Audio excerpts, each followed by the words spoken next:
Buenas tardes, vamos a iniciar nuestro estudio de esta tarde en el capítulo 2 de Segunda de Corintios. Siempre recordemos el final del primer capítulo, es un final muy importante que dice, porque por la fe estáis firmes, que es un pasaje que también reconoce mucho el apóstol Pedro y otros apóstoles, hablando y sobre todo señalando la importancia de la fe en nuestras vidas. Es por nuestra fe que somos guardados por Dios, que es lo que dice el apóstol Pedro, o que Dios nos guarda por medio de nuestra fe. Así que por la fe estáis firmes. ¿Y qué pasa si nuestra fe es débil? ¿Qué pasa si nuestra fe se vence debido a los problemas de la vida? Pues bueno, puede ser que caigamos y tengamos también ciertas pérdidas. El capítulo 2 de esta carta, segunda de Corintios, pues inicia siempre el apóstol Pablo hablando de estas situaciones que todavía no se ponen de acuerdo, los estudiosos, los conocedores, si es una cuestión del miedo, del temor que le dio al apóstol Pablo de estar predicando ahí en Corinto y en toda esa área de Grecia, o si era por las cuestiones que trató en la primera carta, las cuestiones sobre el pecado, sobre bueno, las desviaciones sexuales, las cuales él señala incluso que había uno que tenía la mujer de su padre y que esto no podía ser. Y aún así, más adelante el apóstol Pablo menciona de que él perdona siempre al ofensor, lo cual muchos entienden de que se está perdonando a esta persona que se le llamó la atención debido a esta desviación sexual que tenía. Aún así, recordemos que en la carta de Corintios 1, pues vemos muchos problemas, vemos muchas dificultades en la comunidad de Corinto, diferentes situaciones, facciones, distorsiones de la doctrina, también los vemos bastante, cómo recibieron muchas fallas en la doctrina y por supuesto por eso tenemos el capítulo 15 de Primera Corintios, donde se nos habla de las distorsiones que tenían acerca de la resurrección. Así que debido a la gran cantidad de problemas que tenían los corintios, pues el apóstol les escribe ahora y como bueno, ya esos problemas ya pasaron. Así que ahora vamos a componer la relación, vamos a estar mejor, ya no estemos con tantos conflictos y diferentes cosas. Lo que el apóstol Pablo está haciendo no es necesariamente una reconciliación, pues no hubo una pelea entre él y la comunidad, sino que hubo más bien ciertos conflictos y problemas. Así que sigamos adelante, luchemos por la fe, luchemos por nuestra fe, por la seguridad de la salvación y que todos estemos bien. Pero nuevamente, como dije antes, es muy importante ponerle atención, pues hay ciertos detalles muy valiosos. Entre ellos, como mencionaba el versículo 24 del capítulo 1, esa última parte, porque por la fe estáis firmes. Así que esa es nuestra preocupación. Si hay falsos maestros, pues la fe estará mal.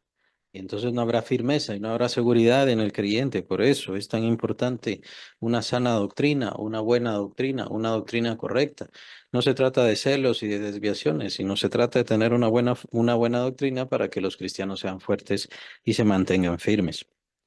Versículo 1 del capítulo 2 inicia: Esto pues determiné para conmigo, no ir otra vez a vosotros con tristeza. Porque si yo os contristo, ¿quién será luego el que me alegre, sino aquel a quien yo contriste? Muy importante, estaba meditando sobre esto que menciona el apóstol Pablo, y lo que menciona el apóstol Pablo es de que él ya era tomado muy en cuenta en cuanto a los sentimientos, no solamente en cuanto a la doctrina, lo cual sí, pero en cuanto a los sentimientos por la comunidad de Corinto.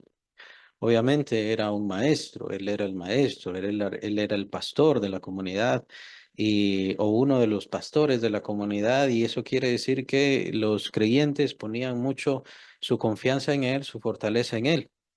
Es la naturaleza de un líder.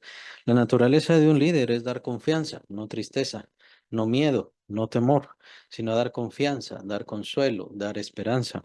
Es muy importante esto y muy importante cuando estamos enseñando la palabra de Dios. Es cierto que hay juicio, es cierto que hay conflictos, es cierto que hay problemas, pero siempre hay esperanza. Es cierto que Dios profetiza situaciones difíciles. Lo que estamos esperando es al final de los tiempos muchos conflictos, muchos problemas, pero siempre hay esperanza. Siempre hay esperanza para aquellos que sirven al Señor, para aquellos que se someten a Él, para aquellos que le buscan. El Señor les va a cuidar. el Señor les va a guardar. Es muy importante dar fortaleza a las comunidades, especialmente en los tiempos difíciles, en los tiempos de conflicto. Mucha gente se aparta de Dios precisamente porque se les ha instruido, los males vienen por el pecado, Dios nos está castigando. Entonces no es muy bueno tener siempre y hablar siempre de un Dios castigador. Sí, castiga, por supuesto, llega el momento en que castiga, pero Él es más misericordioso que castigador. Sus misericordias son nuevas cada mañana, lo menciona el Antiguo Testamento y lo reconocemos y lo sabemos, así es, por supuesto, pero bueno, llega el momento en que ya se debe dar el castigo o simplemente el Señor ya no se preocupa más. También existen esas cosas, pero nuestra labor como líderes es dar fortaleza, dar ánimo, dar seguridad, dar consuelo, dar paz, aumentar la fe tiene que ver con eso también, o mejorarla, ayudarles en el ánimo y en el anhelo de la fe, tiene que ver con eso, con el dar aliento, dar esperanza, dar consuelo y diferentes cosas. El apóstol Pablo entonces no quiere ir con ellos porque se sentía mal, llamémosle en este momento o al momento que él se refiere, se sentía mal. Entonces no quiero ir con ustedes, yo estoy triste y lo único que voy a hacer es entristecerlos y entonces todos vamos a estar tristes y ninguno podrá estar firme. Así que es mejor que esperemos, que espere yo principalmente, diría el apóstol Pablo. Espero mejor para fortalecerme, así voy con ustedes de una manera fuerte, de una manera firme.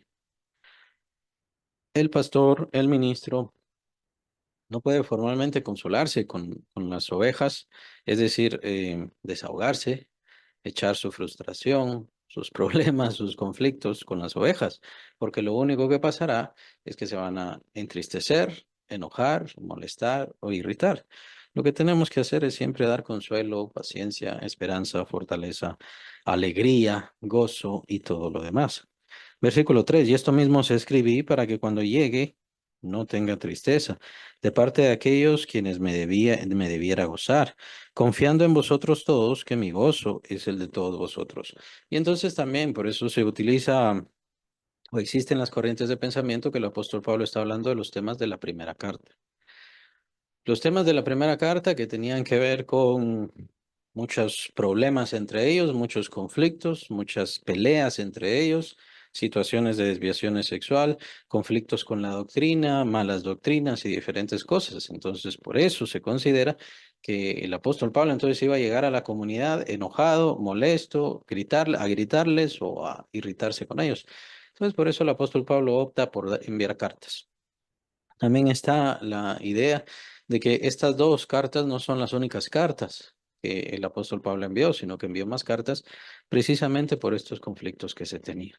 El punto es que son puntos de vista, formas de pensamiento, ciertas deducciones. Al final no sabemos a qué se refiere específicamente o a qué conflicto se refiere más exactamente.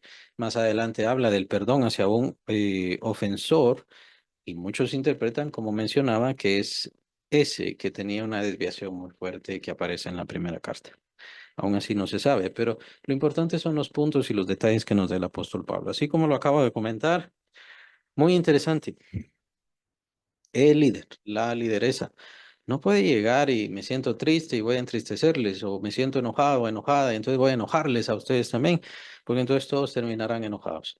Es muy importante que no hablemos en esa forma y que nos desahoguemos, pero con el Señor, que echemos sobre Él toda nuestra ansiedad, como dice bien la Biblia, y que no, que busquemos alentar a los hermanos, que busquemos alentar a la iglesia. Aquellos a quienes les estamos dando la enseñanza de la fe, tienen que vivir alentados, con ánimo, con fuerza, con paz.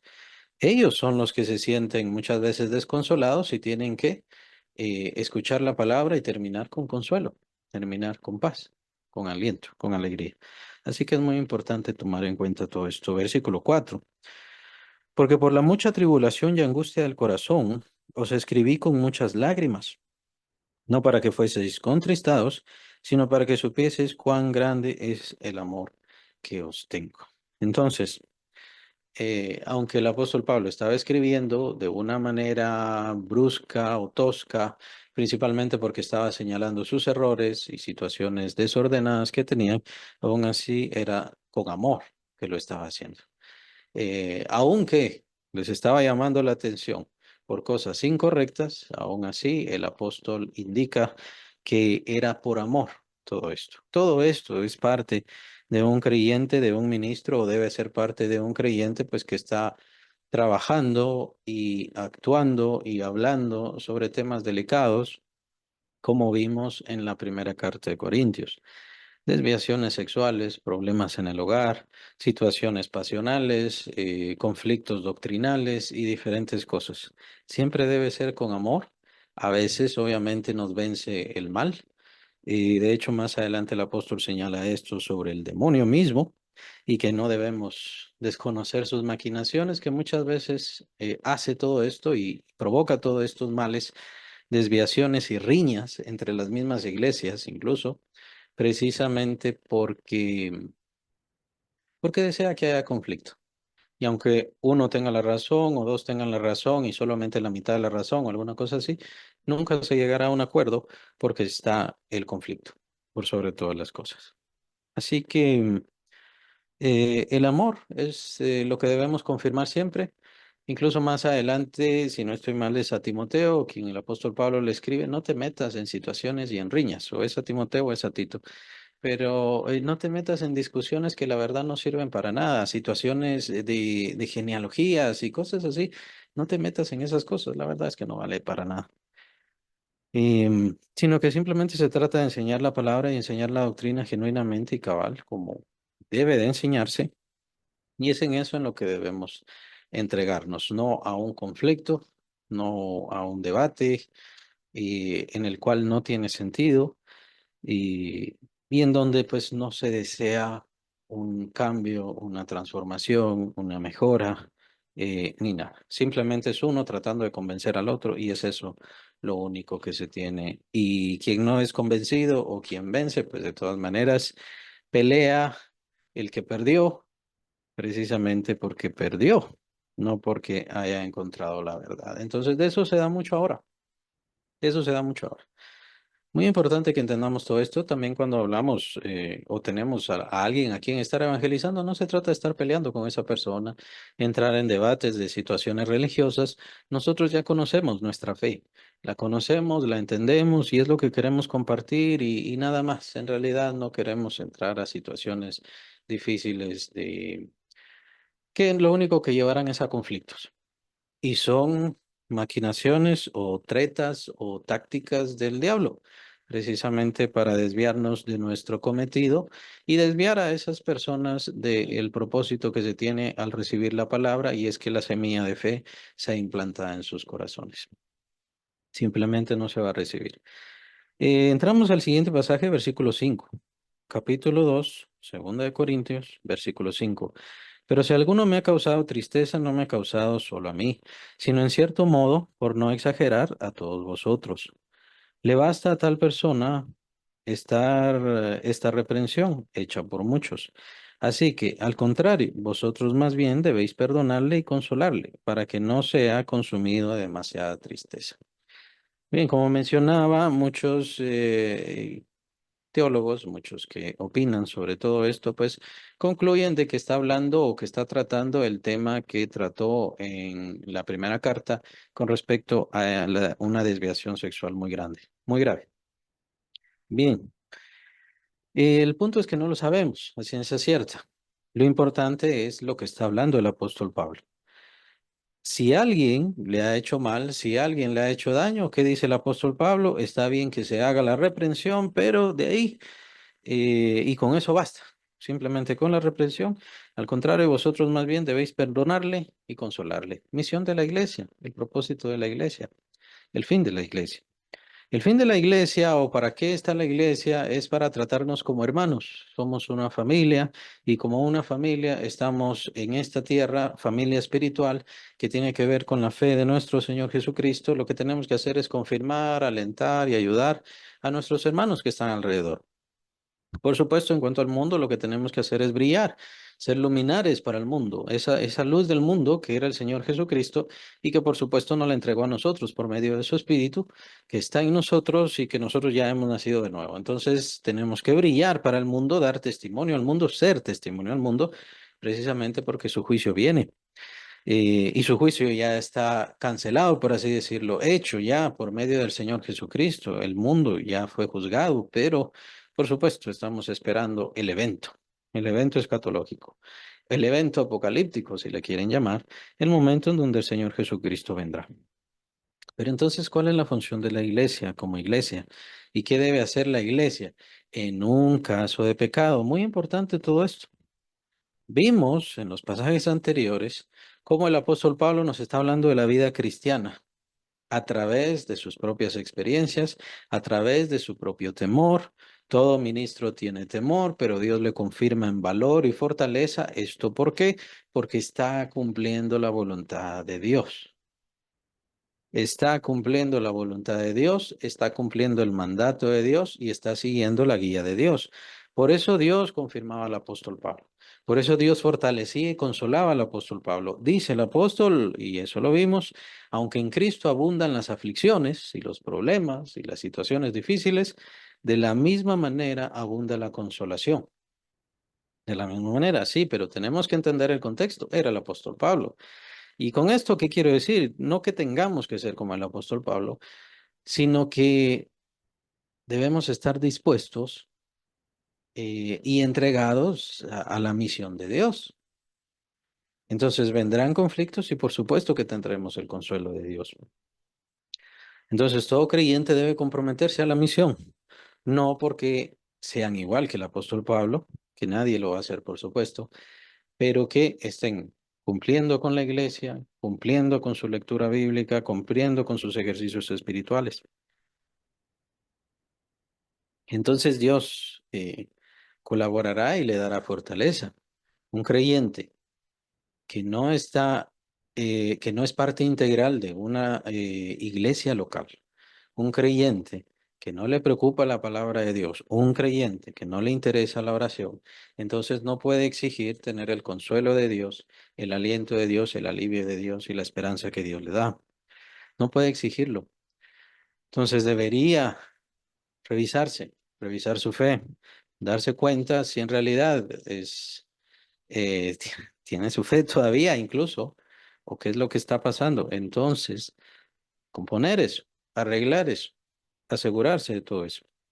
Muchos creyentes se desvían y de hecho muchas denominaciones también se desvían. Si se dan cuenta, la descripción que da aquí el apóstol Pablo definitivamente rechaza a muchas congregaciones y muchas denominaciones, entre ellas los que llamamos legalistas.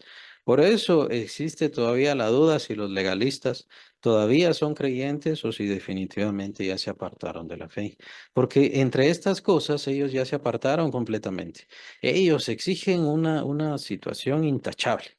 Lo que ellos digan es palabra de Dios. Y si la mujer tiene esto, se maquilla o alguna cosa, es una hija del diablo y que se vaya.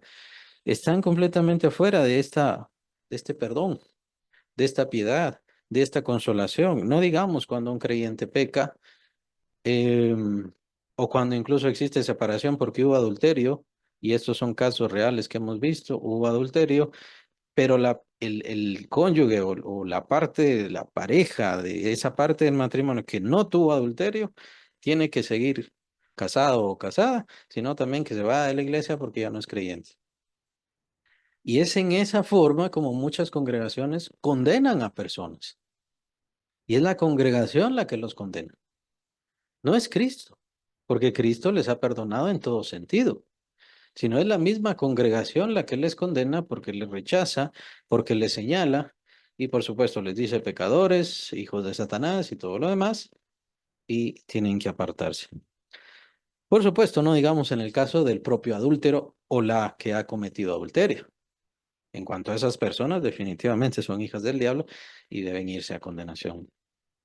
Es el caso de los legalistas cuando el apóstol Pablo nos dice aquí claramente, versículo 7, así que al contrario, vosotros más bien debéis.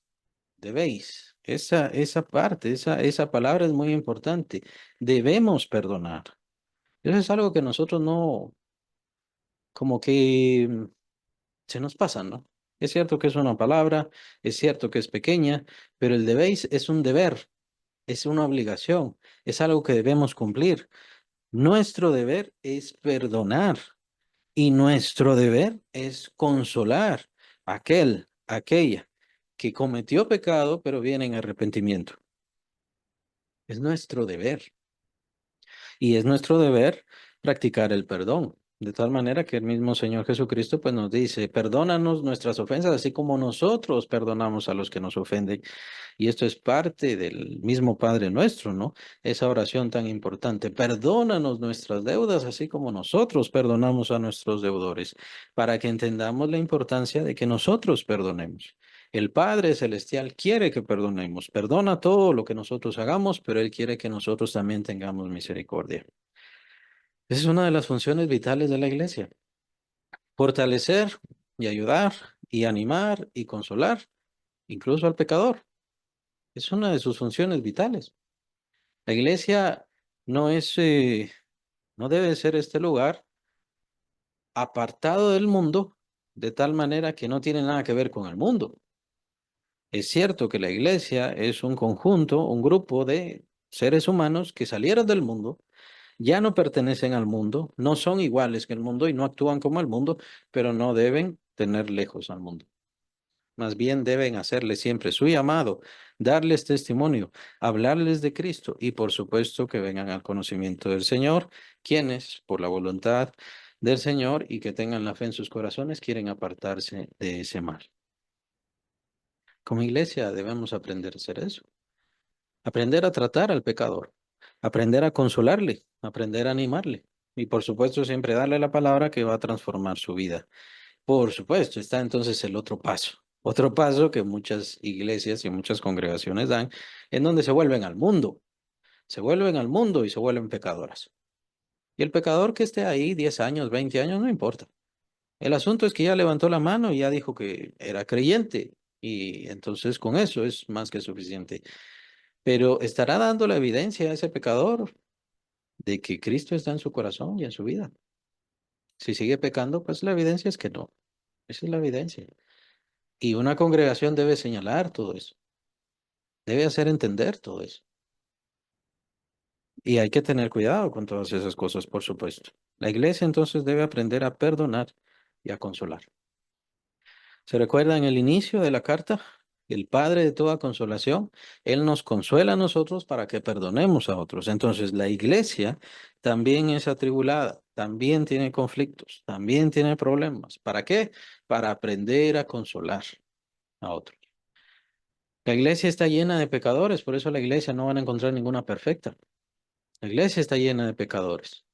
Y está llena de pecadores que están conociendo el trato de Dios hacia el pecado. Por lo tanto, esa misma iglesia debe aprender a tratar a los otros pecadores cuando vengan al conocimiento, cuando vengan a la iglesia, cuando se acerquen al Señor.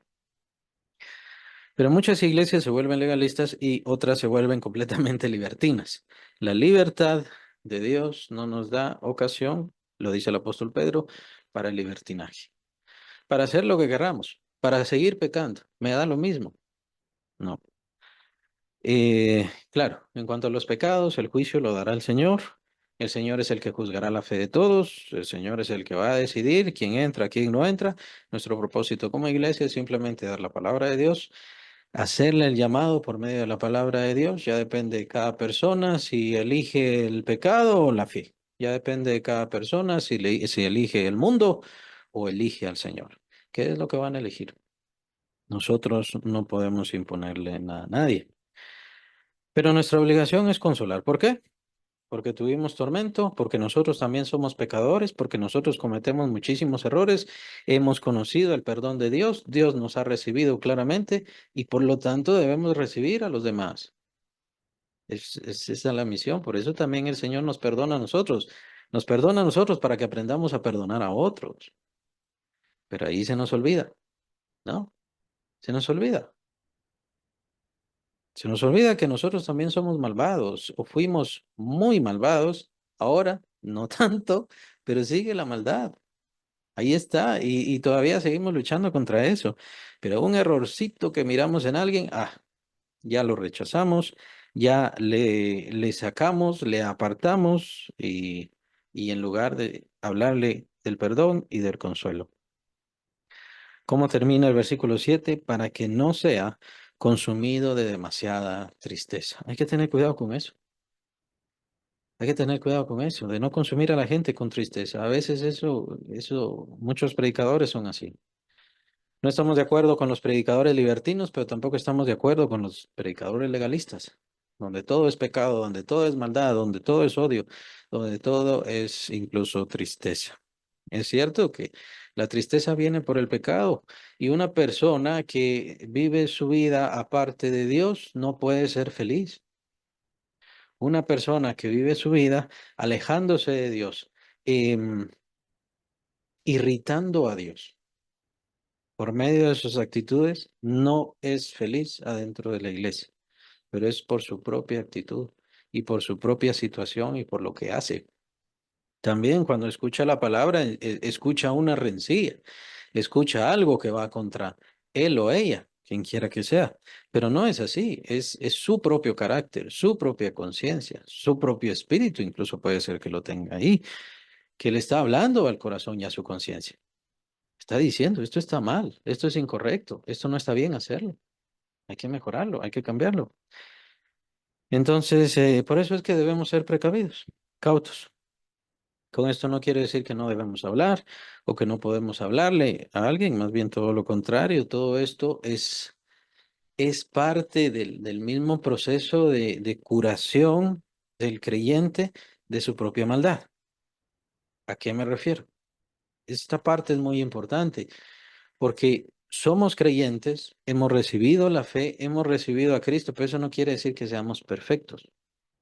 Nuestra alma ha sido comprada, lo que llamamos redimida. Somos salvos. El alma está comprada, pero el alma no ha sido transformada.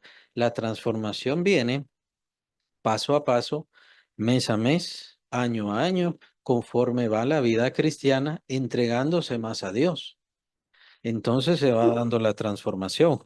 Entonces, en cada corazón de los creyentes que llegan a la iglesia, por así decirlo, o que se unen a la iglesia, pues bien puede ser que tengan su grado de tristeza por causa del pecado, porque el pecado no va a producir gozo, alegría, dicha, esperanza. Y si produce alegría, produce unas alegrías muy momentáneas, muy efímeras, inútiles y muy vacías. Por eso es que tienen que seguir haciéndolo. Haciéndolo malo, me refiero. Es como un adicto, con una persona alcohólica. ¿Qué pasa con el alcohólico? Tiene que seguir tomando alcohol para sentirse bien. ¿Qué pasa con el drogadicto? La misma historia.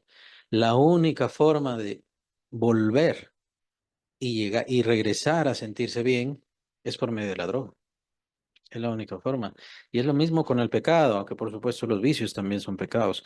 La única forma de sentirse bien es por medio de eso. ¿Es por qué? Porque no conoce y no ha preferido y no se ha entregado completamente en su mente, en su cuerpo, en su ser completo a la esperanza, al consuelo, la alegría, la dicha que da Dios. Lo que pasa es que es una dicha espiritual. Lo que pasa es que es una dicha que depende de la consagración. Por eso mencionaba la consagración del apóstol Pablo. Muy probablemente hay quienes no conocen mucho el consuelo que da Dios, pero es que no conoce el consuelo que da Dios y lo más probable es que porque no hay consagración a Dios. El apóstol Pablo, si estaba sufriendo aflicciones, es porque paso a paso seguía lo que Dios le decía y Dios le indicaba. Muchos cristianos no son así. Reciben a Cristo y de ahí es una vida cristiana, pues a la brava, a como caiga, a como yo decida, o también dependiendo de qué congregación esté. Y muchas congregaciones, como mencionaba, son libertinas o son legalistas. Si cae en una de esas congregaciones, pues ya le fue muy mal desde el principio. ¿Qué alegría puede tener? ¿Qué confianza puede tener? ¿Qué esperanza puede tener? Las mujeres tienen que andar en velo todo el tiempo. ¿Por qué? ¿Qué necesidad? ¿Qué mira Dios con el velo? Santidad. La santidad viene por el velo. Pero para esas personas, lastimosamente, sí es así. Ellas necesitan su velo para sentirse santas. Entonces Cristo no es suficiente. Tener al Señor en su corazón no es suficiente. ¿Qué pasa cuando se quita el velo entonces? Se le va su santidad y entonces se entrega a lo malo, se entrega al pecado, empieza a sentir el aguijón de la tentación. Es ilógico, es ilógico. La transformación es por dentro. No define en lo más mínimo nuestra ropa más allá de cuestiones de honor y situaciones en las cuales corresponde usar cierto momento ropa. No va a usar un traje si va a ir a la playa, ¿no? O sea, cada ropa tiene su situación y ocasión de acuerdo con la ocasión.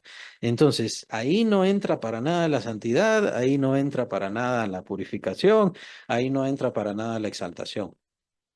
Solamente son cuestiones cotidianas de seres humanos y probablemente de ciertas situaciones honrosas para que la gente escuche, como un médico, ¿no? Un médico tiene su uniforme de médico y ese uniforme de médico le ayuda a la forma como él va a hablar y a la forma como va a actuar hacia las personas. Las personas entonces lo miran y dicen, es un médico, por supuesto. Entonces, pero no hay santidad ahí. No hay santidad y purificación. Lastimosamente hay iglesias que piensan que como que las mujeres utilicen el velo, ahí está la santidad y entonces ya tienen ciertos poderes espirituales o facultades espirituales, lo cual es completamente ilógico y no tiene ningún sentido. Pero hay muchas iglesias que son así y por eso la gente se llena de tristeza y en el instante que no siguen esos asuntos y esas costumbres extrañas, pues entonces se pierde la santidad, se pierde la felicidad y el gozo que da Cristo y se pierden tantísimas otras cosas. ¿Por qué? Por seguir mandamientos de hombres, mandamientos humanos. Lo que el Señor quiere es un cambio del alma, una transformación y que seamos agentes de cambio. Muy importantes. Hasta ahora el apóstol Pablo lo está demostrando. Lo empezamos a ver con el ejemplo del apóstol Pablo. Cuando él, debido a sus aflicciones, conoció el consuelo de Dios, debido a esto, entonces él sabía que debía consolar a otros. Esta es la razón por la cual Dios permitió los males en el apóstol. Ahora el apóstol le está hablando a la congregación y le está hablando de la misma forma. A ustedes les corresponde perdonar. Ustedes deben consolarle. Ustedes deben quitar la tristeza. Somos agentes de cambio. Somos agentes de esperanza, somos agentes de fortaleza y regresamos a unos temas que vimos anteriormente siempre en esto. Con respecto al evangelismo, es muy importante. O sea, si yo estoy triste, ¿para qué le voy a compartir a Cristo a alguien más? Si yo vivo en un gran desencanto y desamorío y desinterés, lo mejor que puedo hacer es cerrar mi boca y simplemente no le comparto a nadie a Cristo. Pero nos corresponde a nosotros que en momentos difíciles tenemos felicidad y tenemos gozo. Es una obligación, es un deber. Que no nos consuma la tristeza. ¿Por qué? Porque el Señor está con nosotros. El Señor está con nosotros y la demás gente nos está viendo a nosotros. Y están viendo nuestro gozo. Y están viendo nuestra alegría. Y están viendo nuestra paz. Están viendo nuestro consuelo. O están viendo lo contrario, si es que es eso lo que nosotros estamos dando. Amargura, depresión, desinterés, desestima. Mire, revísese cómo está su relación con Dios. Es que yo oro, es que sí, pero lo está haciendo mal. Yo leo mucho su palabra, sí, pero lo está haciendo mal. Si la palabra de Dios no transforma su corazón y le da alegría, gozo, esperanza, incluso que lo muestre a las demás personas y que las demás personas digan, a esta persona no la podemos entristecer nunca. A esta persona nunca la he visto mal. Le han pasado enfermedades, le han pasado conflictos, tiene escasez de dinero, escasez económica, pero siempre está feliz. Eso es parte del testimonio del creyente. Sí, ¿por qué? ¿Por qué si me pasan todas estas cosas yo estoy feliz? ¿Por qué? Porque Cristo está en mi corazón y Él nunca me dejará caer. Así que yo vivo en esa burbuja. Yo vivo en esa burbuja de alegría, yo vivo en esa burbuja de consuelo, yo vivo en esa burbuja de esperanza. No estoy siendo presionado por el mundo, no importa qué tanto presionen, yo estoy en esa burbuja de felicidad que es el reino de Dios, le llamamos reino de Dios, que es la presencia de Dios sobre nuestras vidas, en nuestras vidas y alrededor nuestro. Y que la gente vea la diferencia en nuestra familia. que la gente vea la diferencia en nuestra forma de hablar. Por eso el creyente debe hablar diferente. No se trata de que si atraigo las maldiciones o atraigo al diablo o si le abro la puerta al diablo. No se trata de eso. Se trata de que nuestra misma voz, de que nuestras mismas palabras reflejen a Cristo en nuestra vida. De eso se trata. Es cierto que hay conflictos siempre. Es cierto que siempre hay situaciones difíciles y así seguirá. Y así seguirá. El Señor nos ayuda en todas nuestras dificultades, en todas. Y es una promesa. Si no está pasando eso, yo entonces le pregunto lo que mencionaba con respecto al apóstol, ¿cómo está su consagración? No porque tenga que tener una igual, ninguno de nosotros tenemos una consagración igual que la del apóstol Pablo, pero ¿cómo está su consagración personal? La que usted le debe a Cristo. No, no, muy bien, pues claro, con razón. Por eso, las consecuencias, ¿cuáles son? La tristeza, el dolor, la pena, la depresión, la amargura y, por supuesto, una muy importante, el pecado. El pecado es consecuencia de una mala relación con Dios. ¿Y por qué tiene una mala relación con Dios? Porque tiene desinterés. Porque tal vez no tiene fe. Tal vez tuvo fe en algún momento, tal vez ya no la tiene. Entonces, por eso digo, hay que revisarse. De hecho, el apóstol Pablo dice que nos juzguemos conforme a la medida de fe que nosotros hemos recibido, que nos juzguemos a nosotros mismos. La iglesia tiene que ser un ente de transformación. ¿Y en qué sentido un ente de transformación? Porque tenemos que tener consuelo, gozo, alegría, esperanza, los frutos del Espíritu, amor, gozo, paz, paciencia, benignidad, bondad, fe, mansedumbre, templanza. Todo esto tiene que vivir en nosotros y debe reflejarse en nuestra vida, sin importar cuál sea nuestra condición, género, situación, posición económica o lo que sea. No importa, tiene que reflejarse siempre estos principios de fe. ¿Yo me los voy a inventar? No, yo voy a caminar en fe. Y al caminar en fe, Dios pone esto en mi corazón. Así como está el consuelo, así como está el perdón, de la misma manera están los otros, los frutos del Espíritu, el amor, crecer en gozo, crecer en paz. Cuando un creyente no tiene paz, es porque no está orando bien. Y no es el problema que esté pidiendo. El pedir es bueno, el pedir es correcto, pero incluso lo está pidiendo sin fe. Porque si pidiera con fe a Dios, tendría paz. Es decir, usted le pide al Señor porque tiene conflictos. Usted le pide al Señor porque hay problemas en su familia. Usted le pide al Señor porque no tiene dinero, porque le va mal en el trabajo, ni siquiera tiene. Pero entonces usted al orar al Señor, usted le pone en sus manos, le entrega en sus manos ese problema, esa situación, esa escasez, esa falta total o lo que sea que tenga. Lo pone en las manos de Él. Es decir, está echando su ansiedad sobre Él. Está entregándole a Él el problema. Es como decirle, ayúdame tú y mira tú por este problema porque yo ya no puedo hacer nada. Entonces, ¿qué pasa? Si yo tengo fe y si yo tengo seguridad en eso y en lo que he hecho y en Dios que me ama, entonces yo ya no tengo por qué sentirme mal, no tengo por qué sentir la pena, no tengo por qué sentir este conflicto. ¿Se entiende? ¿Se capta? Entonces, se está pidiendo, pero se está pidiendo mal, se está pidiendo con desconfianza. La desconfianza es tolerada por Dios por un momento. ¿A qué me refiero? Cuando el apóstol Pablo dice, vinieron conflictos a nuestra vida, pero Dios nos socorrió, Dios nos dio el consuelo. ¿Para qué? Para que tuviéramos la seguridad y pudiéramos consolar a otros. Entonces, Dios tolera la falta de fe por un momento, el desconsuelo por un momento. ¿Cuándo? Al principio. Al principio, cuando hay inmadurez, cuando hay desconocimiento, cuando uno tiene como un año de creyente nada más. Empiezan esas dificultades cuando uno no se ha enfrentado a esos problemas. También puede ser que uno sea creyente de muchos años, pero ese problema nunca lo había visto. Esa enfermedad nunca la había visto. Y entonces al principio es entendible, se entiende, se comprende. Es un nuevo desafío que está sobre nosotros y entonces definitivamente tenemos desconsuelo, descontrol y muchos problemas. muchos desafíos.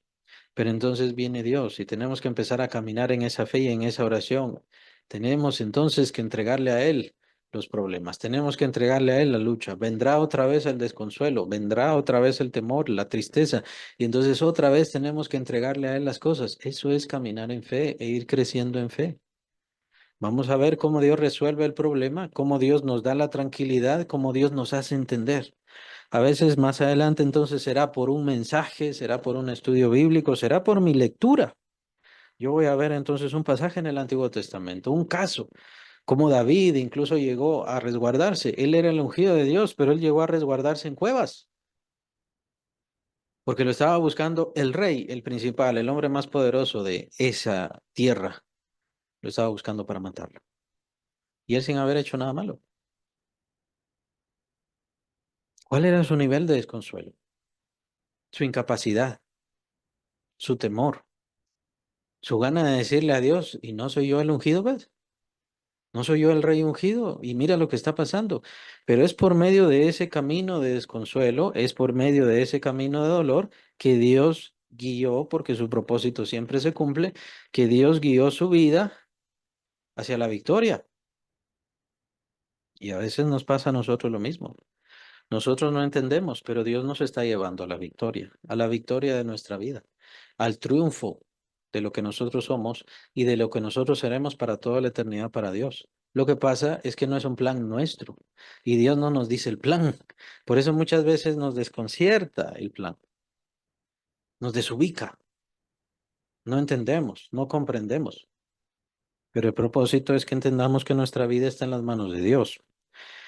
Y el propósito también es que entendamos que Dios nos está dotando de capacidades. En este caso estamos mencionando el perdón, el consuelo. Ustedes ya han sido afligidos, ahora les corresponde a ustedes el consolar con el consuelo que Dios les consoló. Ustedes y todos nosotros también conocemos muy bien el pecado y al conocer el pecado conocemos el perdón de Dios por nuestro pecado. Por lo tanto, nos corresponde a nosotros perdonar a otros. Perdonar su pecado, no cargar los demás pecados, no cargar los demás inmundicia. La inmundicia no existe. Capítulo 13 de Zacarías dice que en un día sería acabada y quitada completamente el espíritu de inmundicia. La inmundicia no existe.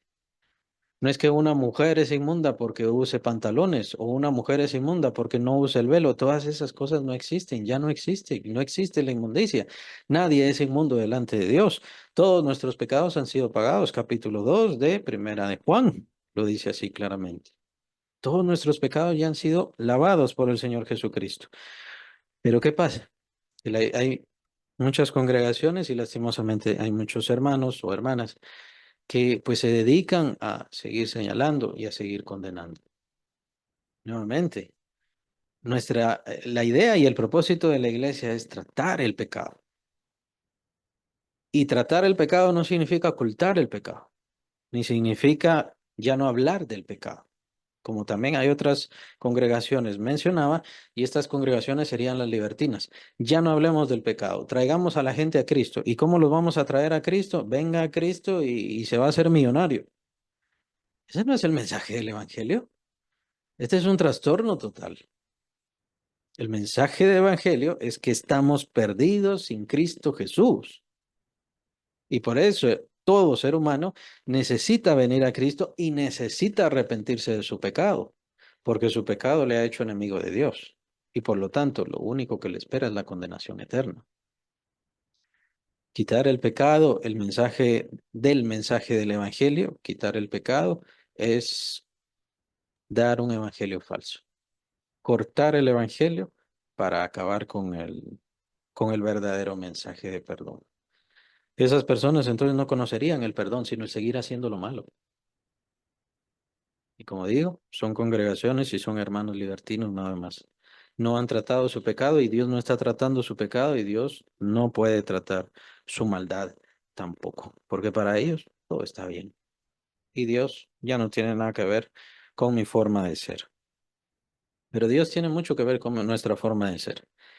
Ese es el verdadero mensaje del Evangelio que nos habla el apóstol Pablo. Dios tiene mucho, mucho que ver con nuestra forma de ser. Lo que pasa es que no va a bajar, no se va a aparecer físicamente delante de nosotros y hablarnos. Nos va a hablar por medio de su espíritu, nos va a hablar por medio de su palabra. Y en esto intervienen también los maestros, los que enseñan, los que evangelizan, los que predican. Intervienen todos ellos y, por supuesto, nuestra lectura propia y personal. Em, Recuerden que tenemos que desear como niños recién nacidos la leche espiritual. Desear como niños recién nacidos. El creyente, especialmente que ha nacido de nuevo o que acaba de nacer de nuevo, necesita constantemente estar leyendo la palabra. Ahí le va a hablar el Señor y le va a decir todas las cosas que debe cambiar. Porque los creyentes hay muchos que no perdonan o a veces no perdonamos porque hay resentimiento y el resentimiento todavía sigue ahí. Entonces, ¿qué hay que hacer? Hay que tratar el resentimiento. Dios tiene que tratar en nosotros, en nuestro corazón, el resentimiento.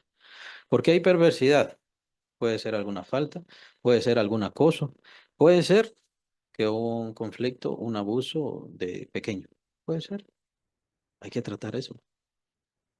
Hay que tratar eso. Y por eso debemos ser estos agentes de consolación, agentes de perdón, agentes que den fortaleza. Es cierto, estamos buscando, pues sabemos que seremos presentados, por eso murió Cristo y por eso entregó su sangre, para presentarnos delante de Dios santos y sin mancha, lo dice capítulo 1 de Efesios, santos y sin mancha, es cierto. Perdón, en la carta de Santiago, menciona Santiago que la verdadera religión tiene que ver con conservarse puro del mundo. Está bien, debemos conservarnos puros del mundo, puros del mundo, pero eso no quiere decir que debamos señalar a las personas y destruirlas. Hay que señalar el pecado y tratar el pecado como una enfermedad del alma. Eso es, una enfermedad del alma.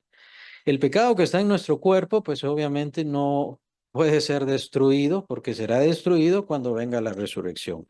Ese es el momento de la redención de nuestro cuerpo, lo dice el apóstol capítulo 8 de Romanos. Ahí será la redención de nuestro cuerpo. Entonces nuestro cuerpo siempre seguirá en esta lucha, siempre seguirá en este conflicto, pero como dice en Gálatas el apóstol, que no debemos satisfacer los deseos de la carne, porque los deseos de la carne son contra el espíritu y los deseos del espíritu contra los de la carne. Y estos luchan entre sí para que no hagamos lo que quisiéramos hacer. Así que debemos dedicarnos al espíritu, a lo espiritual. Y en eso tiene que ver esto, el consuelo, el perdón, el trato de nuestro ser, de nuestra alma, el reflexionar. ¿Por qué yo no perdono?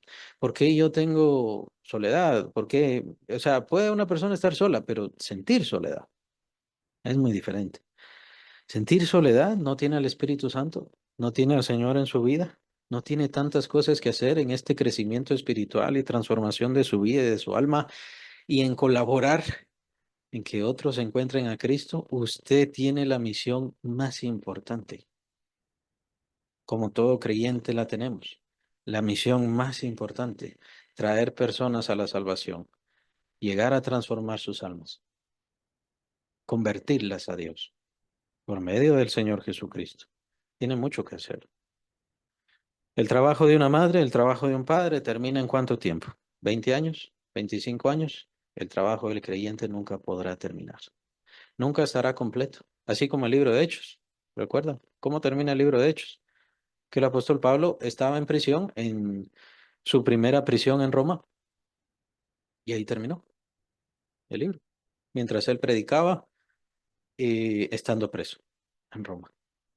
Lo que sabemos, como fue la historia, es de que el apóstol Pablo es liberado en ese su primer encarcelamiento, sigue predicando, sigue en la misión, sigue sirviendo al Señor, vuelve a ser arrestado y es entonces cuando se le da la sentencia de su ejecución. Cuando él está arrestado en su segunda prisión, se entiende que fue en Roma, por supuesto, también, es entonces donde viene primera y segunda de Timoteo. Él escribe ahí primera y segunda de Timoteo. Ahí ya se le da la sentencia. Pero muy interesante cómo termina el libro de Hechos. Termina el libro de Hechos en este, hay que seguir trabajando. Sigamos trabajando, sigamos esforzándonos, sigamos adelante y esa es la misión de cada creyente, seguirse esforzando. Su misión no termina. Y su misión tiene que ver con ser completo, lleno, feliz, lleno de consuelo, lleno de alegría, lleno de amor. Esa es la misión de cada creyente. Es su función como hijo de Dios e hija de Dios. Si no está pasando eso, hay situaciones en su crecimiento, hay situaciones en su fe, o muy probablemente tienen un obstáculo con respecto al pecado, podría ser. Con respecto a los tiempos, no lo sé. Hay un conflicto ahí. Y es cierto que está orando y es cierto que está leyendo, pero reflexione. Tiene que darse un cambio. De eso nos va a hablar toda esta carta más adelante y nos va a hablar de forma mucho más profunda. El apóstol apenas ahora nos está preparando para lo que viene, que son estas reflexiones tan grandes, tan maravillosas, que Cristo viva en nuestro propio ser y poder ver a Cristo en nuestro ser reflejado. Y lo cual, por supuesto, provocaría la llenura del corazón de cada creyente. Si de verdad lo vieran, si de verdad lo conocieran, si de verdad se entregaran, si de verdad se esforzaran. Hay entrega, pero no la suficiente o no la que Dios le está demandando hoy.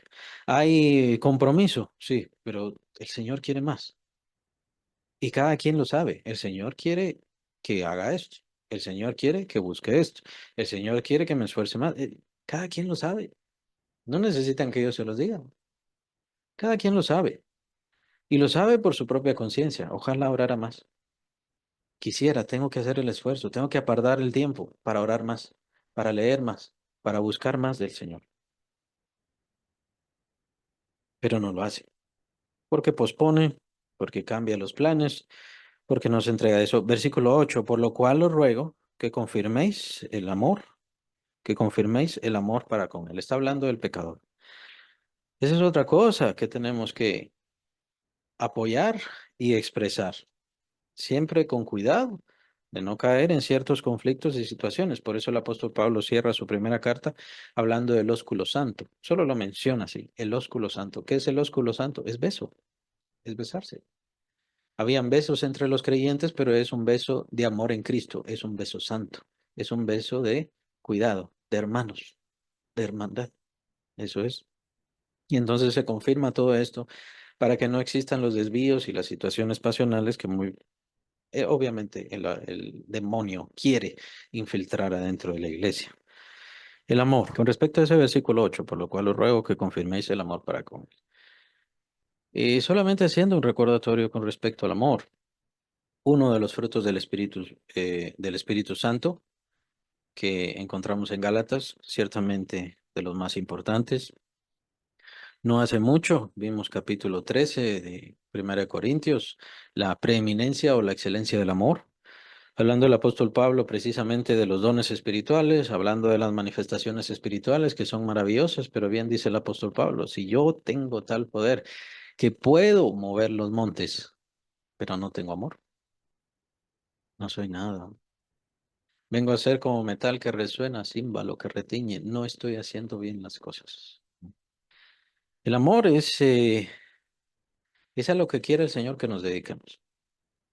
Ciertamente se puede empezar en la familia, ciertamente se empieza la pareja, en el esposo, en la esposa, en los padres, en los abuelos, ciertamente se empieza, pero la dedicación del creyente hacia el amor debe ser universal. Su amor debe expandirse de una manera maravillosa. Por eso vimos el capítulo 13 de 1 Corintios. Les recomiendo que lo vuelvan a leer y que constantemente lo estén leyendo y mejor si lo memorizan. El amor todo lo sufre, todo lo puede, todo lo espera, todo lo soporta. El amor nunca deja de ser. Las profecías se acabarán las lenguas, pero el amor nunca deja de ser. El amor seguirá por toda la eternidad y esa es a lo que debemos dedicar nuestra vida. Por supuesto, más adelante, no lo vamos a leer ahora, pero más adelante el apóstol nos habla sobre las maquinaciones del diablo y nos hace recordar las maquinaciones del diablo y una de esas maquinaciones es que nuestro corazón esté lleno de resentimiento. Y para muchos, pues está ahí el resentimiento. Me fue mal con esto, me fue mal en mi matrimonio, me fue mal con tal amor, con tal situación, y no digamos si hubo un conflicto en el hogar. es una de las preferidas del diablo, provocar abusos entre los hijos, especialmente cuando son pequeños, porque los hijos terminan con muchos conflictos, terminan con muchos problemas. Solamente el diablo podía inventar algo tan espantoso como el abuso familiar y el abuso a los niños. Es una obra satánica espantosa. Y precisamente es la idea de que el corazón se convierta en esta piedra, se convierta en un lugar en donde simplemente ya no entra nadie. Es muy delicado. Y para muchos creyentes, pues gracias a Dios entra la fe, Dios logra implantar la fe y se vuelven creyentes, pero aún así están muchas heridas en el corazón. Hay muchas, muchísimas. Y entonces es bueno tratar todo esto. Es bueno tratar, es bueno cuidar, es bueno mantener la fe y la confianza. Acuérdense que en la iglesia hay muchos errores, pues todos los creyentes en la iglesia tenemos muchísimos errores. Así que si hubo algún conflicto de peleas, alguna situación, alguna discordia, adentro de la iglesia debemos entenderlo. Debemos entenderlo porque todos los creyentes tenemos errores. Hay medios, hay formas, hay medidas en donde, bueno, se pueden evitar lo más posible los conflictos. Aún así, siempre habrá conflictos. Conflictos de dinero, conflictos de disputas, conflictos de poder. Yo digo, así que tienen que hacer. Yo exijo, así que tienen que dar. O alguna cosa así. A veces se dan. Pero todo esto son maquinaciones del diablo precisamente para que desconfiemos, para que cerremos el corazón y para que ya no haya esta confianza de que nos querramos como hermanos en Cristo que somos. Muy importante que practiquemos estas cosas. El amor es el sentido principal. En el capítulo 13 de 1 Corintios es muy importante entender que el apóstol Pablo no está simplemente haciendo una exposición del amor. Está diciendo, he aquí os muestro un camino más excelente. Es el último versículo del capítulo 12. Y así es como empieza el tema de la preeminencia del amor. ¿Qué quiere decir el apóstol Pablo? Que es el camino del amor. No es exponer al amor. No es decir el amor es lo más grande, sino es el camino del amor por el cual debemos andar. Y como creyentes debemos andar. Como creyentes no debemos seguir el camino de ir a la iglesia. No se trata de seguir el camino de leer la Biblia y conocerse la Biblia y estudiarla muy bien, sino es seguir el camino del amor, de la misma manera como lo hizo Cristo. Llegar a tener ese amor tan grande, llegar a tener un amor ágape, que es la expresión que se utiliza en este caso, y sus diferentes variantes no utilizan el amor filio, sino el amor ágape. El amor ágape es el amor perfecto, es el amor de Dios como es descrito por el apóstol Pablo en el capítulo 13. Sí, el amor es descrito, pero el apóstol lo expone como el camino del amor. Y es precisamente el camino que debemos seguir nosotros, obviamente, el camino del amor de Cristo. Eso es lo que debemos seguir. Y nuestro amor debe ir creciendo. Y nuestro amor debe irse haciendo más y más como ese amor del capítulo 13, hasta el punto que no hemos llegado y lo llegaremos a ver, y es como un adelanto. Recuérdense que estamos hablando del crecimiento espiritual y del crecimiento del cristiano. Llegaríamos a ver cuando veamos Efesios. En Efesios tenemos la gran cumbre del amor, lo más alto, lo más excelente.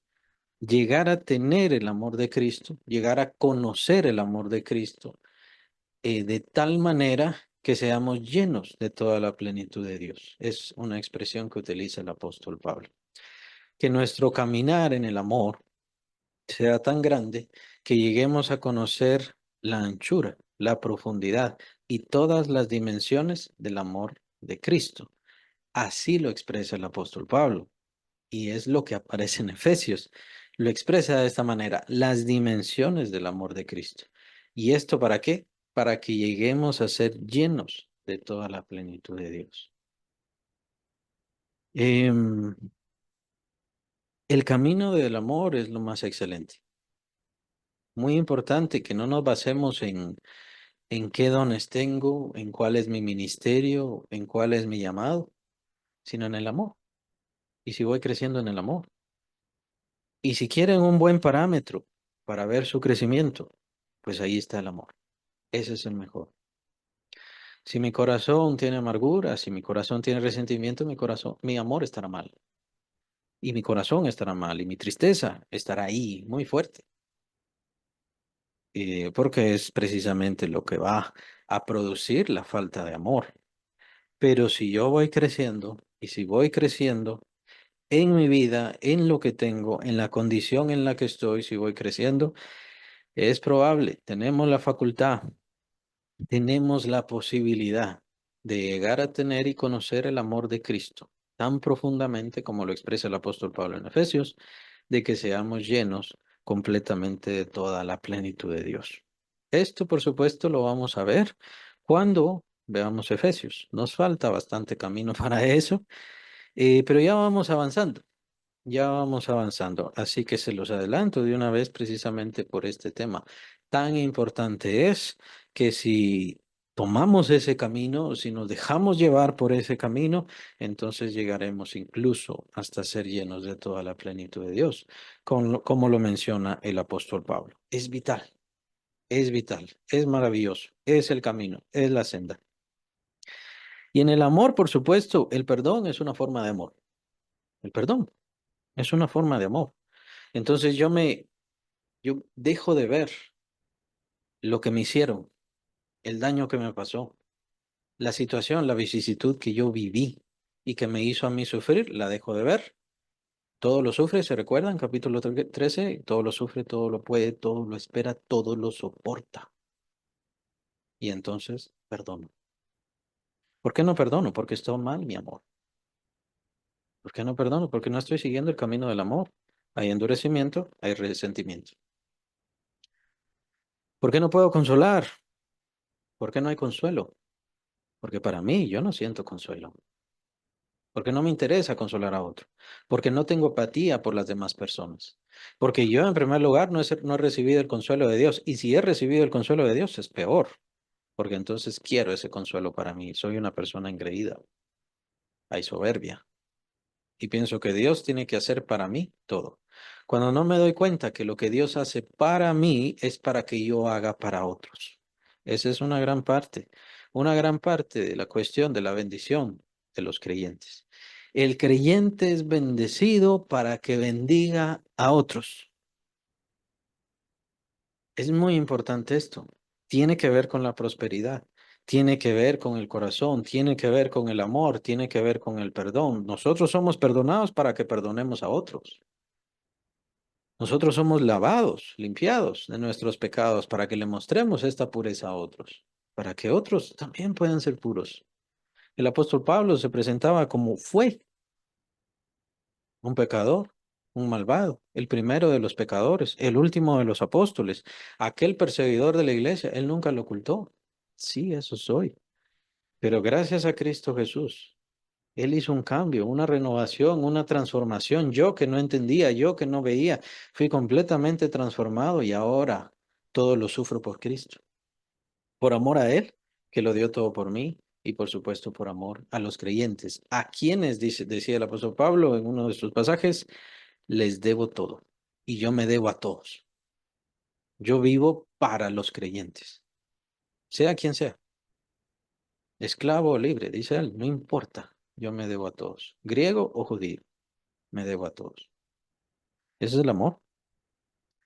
Es el camino del amor. ¿Se recuerdan otro de las características? No busca lo suyo propio. Capítulo 13, 1 Corintios. No busca lo suyo propio. Memorícense esa parte. Esas características del amor perfecto. No busca lo suyo propio, sino el bien de los demás. El ayudar a los demás. Y por supuesto, la gran expresión de todo este amor, o el amor perfecto, es el amor del Señor Jesucristo, el cual siendo la imagen de Dios, esto lo vemos en el capítulo 2 de Filipenses, esa es la mayor expresión del amor, el mayor reflejo del amor, es el amor del Señor Jesucristo, quien refleja el amor de Dios, quien siendo y estando en la condición de Dios, se despojó a sí mismo y tomó forma de siervo. ¿Y para qué? Para rescatarnos. Y se sujetó y sufrió y padeció la misma muerte. ¿Para qué? Por amor a nosotros. Todo lo dejó, todo lo olvidó y se quitó todo. ¿Por qué? Para nosotros, para nuestra riqueza, para enriquecernos a nosotros, que es otro de los pasajes. Él, en su pobreza, a nosotros nos hizo ricos. La expresión del amor más grande. Y en el amor que Dios quiere que nosotros conozcamos, pues ciertamente ahí iremos, paso a paso, momento a momento, o como diría el apóstol Pablo en Efesios, dimensión sobre dimensión, reconociendo y entendiendo ese gran amor del Señor Jesucristo, por el cual Él dejó todo y por el cual nosotros también, por supuesto, debemos y deberíamos dejarlo todo. Aún así, es un camino, es un caminar. No se trata de que yo ya mañana voy a dejarlo todo y me voy a dedicar a, a, a lo que ni siquiera sé. No, no se trata de eso. Se trata de seguir el camino del amor. Se trata de que el Señor nos guíe, se trata de que el Señor nos lleve, se trata de que el Señor nos encamine. Y a veces nos cansamos y a veces decimos es demasiado el sufrimiento y a veces decimos es demasiado lo que debemos hacer, pero el Señor nos consuela, el Señor nos fortalece si seguimos su camino, si Él decide, si Él es quien nos está guiando, nos ayudará a soportar y nos ayudará incluso a dejar lo que tengamos que dejar para que nuestra fe sea algo maravilloso y glorioso para nuestro Señor Jesucristo. Dice el apóstol Pedro que al final de cuentas nuestra fe es probada para que cuando llegue delante de Dios sea tenida en alabanza, gloria y honra. O sea, más exactamente, que sea una alabanza, una gloria y una honra para Cristo, que nuestra fe honre y glorifique a Cristo. Esto es muy importante, pues muchos han dejado todo, incluso han perdido la misma vida por causa de su fe, por causa de mantenerse firmes. Y esto glorifica a Cristo. Es esto lo que glorifica a Cristo. No se trata de ser un mártir, no se trata de morir simplemente porque sí. Se trata de que nuestra fe honre al Señor Jesucristo por sobre todas las cosas. No se trata de solamente decir, pues no voy a negar a Cristo porque si no, entonces cuando llegue a su presencia, Él me va a negar a mí. No se trata simplemente de eso. Se trata de que mi fe, mi confianza, mi esperanza, mi seguridad en el Señor Jesucristo sea algo que resuene por toda la eternidad ante todas las creaciones y que sea una alabanza y una exaltación al Señor Jesucristo. Es decir, que su sacrificio provocó esa fe tan preciosa en mí, que incluso yo estuve dispuesto a dejarlo todo y lo hice. Esa es la alabanza que glorifica al Padre. Esa es la alabanza que glorifica a Dios. Pero acuérdense, según lo dice el apóstol en Gálatas, la fe obra por el amor. Sin amor no sirve de nada la fe. De hecho, la fe ni siquiera existe. Son pasajes muy importantes y muy profundos, los cuales estamos adelantando. Pero el apóstol Pablo dice, el amor tiene que ser algo de todos los días, el amor tiene que ser algo cotidiano, el amor tiene que ser algo constante. Así que yo les llamo la atención. ¿Están confirmando la fe? ¿Están demostrándoles amor a otras personas? Y con esto, yo les diría, ¿qué tal su familia? Está bien que a veces hay que llamar la atención, a veces hay que decir esto no se hace, a veces hay que decir esto no está bien, pero el propósito de la familia, lo que necesita la familia es ayudarse y apoyarse y unirse en amor por sobre todas las cosas. Eso es lo que necesita. Y lo que necesitan sus hijos, lo que necesita su pareja, es que le confirme el amor. Está bien si se llaman a veces la atención, está bien si esto se le dirige a los hijos para que cambien, para que mejoren y pues obviamente es para bien para ellos, pero le está confirmando el amor a ellos constantemente. Les está aliviando su alma, les está dando consuelo, les está dando paz. Todo esto tiene que ver. Y por supuesto, cuando hacemos esto en nuestra familia, no será tan difícil hacerlo en la iglesia. Cuando lo hacemos en la iglesia, no será tan difícil hacerlo con aquellas personas que encontramos en la calle todos los días. Empezar a practicar estas cosas es algo importante. Empezar a dedicarnos a perdonar, a dar consuelo. a demostrarle amor a las personas. Es algo bueno, es algo bueno. Es que no me nace, por supuesto que no le nace, porque no ha atendido su corazón. Es que ellos lo tienen que hacer conmigo. No, eso no es amor. Eso es responder el amor. Eso es responder el amor. No busca lo suyo propio, sino el bien de los demás. ¿Se recuerdan? Capítulo 13. El amor, el verdadero amor, el amor mayor lo que hace, lo que quiere hacer es que todos los demás estén bien. Y no me preocupo por mí, no me preocupo por lo que me pase, no me preocupo por lo que yo dejo. Mi bien, mi alegría y mi dicha está en que los demás estén bien. Eso es lo que tenían muchos misioneros y por eso lo dejaron todo. Dejaron sus casas, dejaron sus hogares, dejaron sus familias, hasta dejaron su idioma mismo y se fueron a conocer otro idioma, otra gente que ni sabían, nunca la habían visto, pero estaba en otra parte del mundo porque en su corazón, su amor, el Señor les estaba hablando. Ve allá, allá hay pueblo, necesitan oír mi palabra. Y eso fue. Eso fue todo. No una obligación, no una imposición. Te vamos a pagar millones y millones y vas para allá. No, no, no. Solo fue un llamado de amor de Dios por esas almas. ¿Y quién responde? Como lo hizo Isaías. Heme aquí, envíame a mí.